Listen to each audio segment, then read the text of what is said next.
Bonsoir, j'espère que vous allez bien en ce 2 décembre. Je suis très heureux de vous retrouver ce soir pour vous raconter la légende du sapin de Noël. Installez-vous confortablement et laissez-vous porter par la magie de Noël.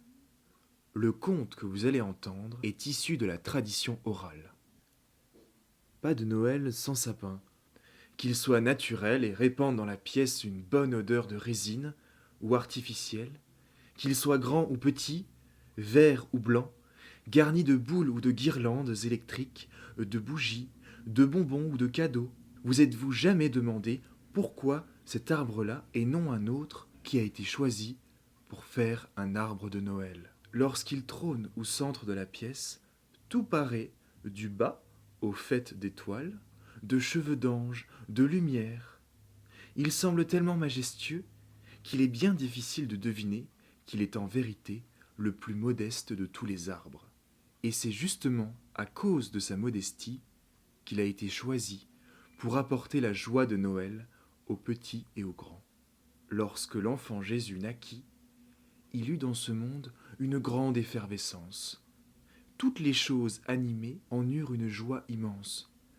Chaque jour, des gens venaient de partout pour voir le petit enfant et lui apporter d'humbles présents. À proximité de l'étable où il était né se trouvaient 3 arbres, un palmier, un olivier et un sapin.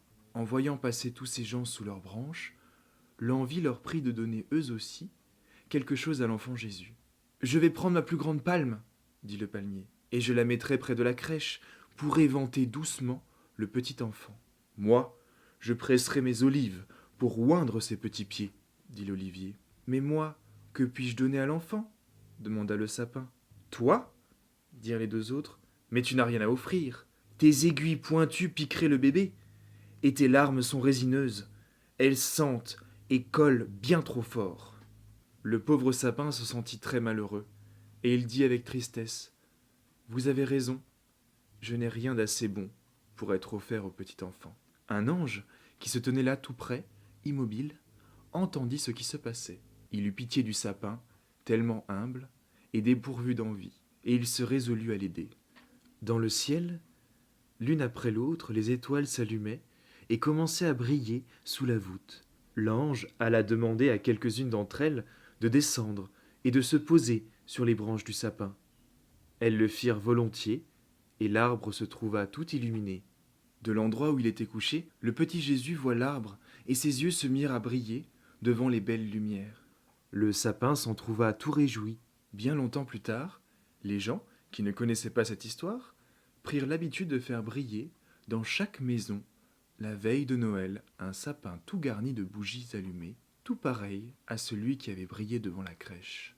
Et c'est ainsi que le sapin fut récompensé de son humilité. Il n'existe certainement aucun autre arbre qui éclaire autant de visages heureux.